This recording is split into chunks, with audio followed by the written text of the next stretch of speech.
এবার স্বস্তির যাত্রা এবং তারা সন্তুষ্ট। টিকিট কালোবাজারের সুযোগ নেই, যেহেতু অনলাইনে 100% টিকিট বিক্রি করা হয়েছে। মানুষ তার সুবিধা মতো অবস্থানে থেকে যে যার মতো টিকিট সংগ্রহ করেছে। তবে বিচ্ছিন্নভাবে কিছু প্রতারকের যাত্রী সাধারণকে হয়রানি করেছে, এরকম বিচ্ছিন্ন কিছু অভিযোগ পাওয়া গেছে। আমরা আইন শৃঙ্খলা বাহিনীর সদস্যগণকে বিষয়টি অবগত করেছি। যারা প্রতারক ঘরে বসে টিকিট কেটে এটা ফটোকপি করে যাত্রী সাধারণকে হস্তান্তর করে প্রতারিত করছে, আইন শৃঙ্খলা বাহিনীর সদস্যগণ এ ব্যাপারে সজাগ আছে। তারা, আপনি জেনে থাকবেন, গত 2 দিন আগে মেট্রোপলিটন স্পেশাল ম্যাজিস্ট্রেট কর্তৃক একটি অভিযান পরিচালিত হয়েছিল। সেখানে একজন টিকিট প্রতারক ধৃত হয় এবং তাকে 3 মাসের শাস্তি প্রদান করা হয়। এছাড়া ভবঘুরে এবং মাদকসেবী এরকম 19 জনকে গ্রেপ্তার করা হয়েছিল এবং তাদেরকে বিভিন্ন মেয়াদে শাস্তি আরোপ করা হয়েছে। আচ্ছা, আমরা তো এই আজকে দেখলাম বেশ কয়েকটি ট্রেনের ছাদে যাত্রীরা যাচ্ছে এবং আপনাদের দেখলাম যে নিয়ন্ত্রণ করার চেষ্টা করছে, কিন্তু আপনারা পারেননি, আপনাদেরকে গেল। আচ্ছা, যারা গেছে তারা তো অনেক যাত্রী, মানে 25% স্ট্যান্ডিং দেন, ওইখানে ছিল মানে একদম অনেক যাত্রী আছে যে আমার একতায় টিকিট, আমি রংপুর আগে যাচ্ছে, আমি রংপুরেই চলে যাই যেহেতু আমার আসন নেই। তো সেই ক্ষেত্রে কিছু কিছু ক্ষেত্রে এরকম মনে হয় আসলে আমরা কোটার বাইরে টিকিট প্রদান করি নাই।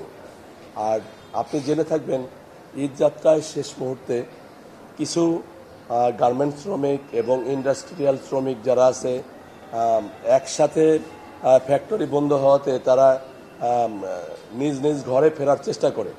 তো সেই ক্ষেত্রে দেখা যায় যে ব্যাপক একটা যাত্রী চাপ দেখা যায়। সেই সময় কিছু যাত্রী বিচ্ছিন্নভাবে ছাদে ওঠার চেষ্টা করে। তো আমরা হয়তো 100% সফলতা পাইনি, তবে আমাদের প্রচেষ্টা ছিল। এই ক্ষেত্রে যাত্রী সাধারণকেও সজাগ হওয়া উচিত। ট্রেনের ছাদে ভ্রমণ জীবনের জন্য ঝুঁকিপূর্ণ। তো আমি আপনাদের মাধ্যমে আহ্বান করব, আপনাদেরও এখানে একটা ভূমিকা রাখার সুযোগ আছে। আপনারাও যাত্রী সাধারণের ভিতরে যেন অ্যাওয়ারনেস তৈরি হয় যে ট্রেনের ছাদে ভ্রমণ আইনত দণ্ডনীয় এবং জীবনের জন্য ঝুঁকিপূর্ণ। আমরা কেউ ট্রেনের ছাদে ভ্রমণ করব না। আজকে সর্বমোট 3 জোড়া বিশেষ ট্রেন চলবে। এর মধ্যে চট্টগ্রাম বিভাগে 1 জোড়া, ঢাকা স্টেশন থেকে 1 জোড়া এবং জয়দেবপুর স্টেশন থেকে 1 জোড়া ট্রেন ছেড়ে যাবে। যাত্রী ট্রেনগুলো তো শিডিউল বিপর্যয় হয়নি, এ নিয়ে যাত্রীদের স্বস্তি আছে, কিন্তু আবার অভিযোগ আছে যে পরিমাণ আসলে যাত্রীদের ভিতরে অনেক বেশি যাত্রী। তো এই যে আপনাদের ভিতরে ঢুকান 25%, এটা আসলে কি 25% আপনার টিকিট দিয়ে ঢুকান? আমাদের কাছে মনে হচ্ছে যে না, আরো বেশি সংযুক্ত করছে প্রশ্নটার সঙ্গে। আমরা গেল কয়েকটা ঈদে দেখেছি এই ভিতরে যাত্রী দাঁড়িয়ে যাওয়ার যে নিয়ন্ত্রণ করা গেছে টিকিটের বাইরে, কিন্তু এবারে একেবারে নিয়ন্ত্রণ করা যায়নি। তাহলে কি রেলওয়ে এবার ব্যর্থ হলো? আপনার অভিযোগটা যথাযথ নহে আমি মনে করি।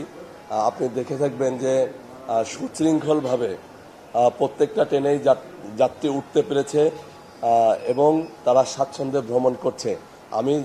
আমার ঊর্ধ্বতন কর্তৃপক্ষ স্টেশনে তাদের বিশেষ দায়িত্ব পালন করছে এবং বিভিন্ন ট্রেনে যাত্রীদের রিভিউ নিচ্ছে। আপনি যাত্রী রিভিউ দেখতে পেলে আপনি বুঝতে পারবেন যে যাত্রীরা অনেক এবার স্বস্তির যাত্রা এবং তারা সন্তুষ্ট।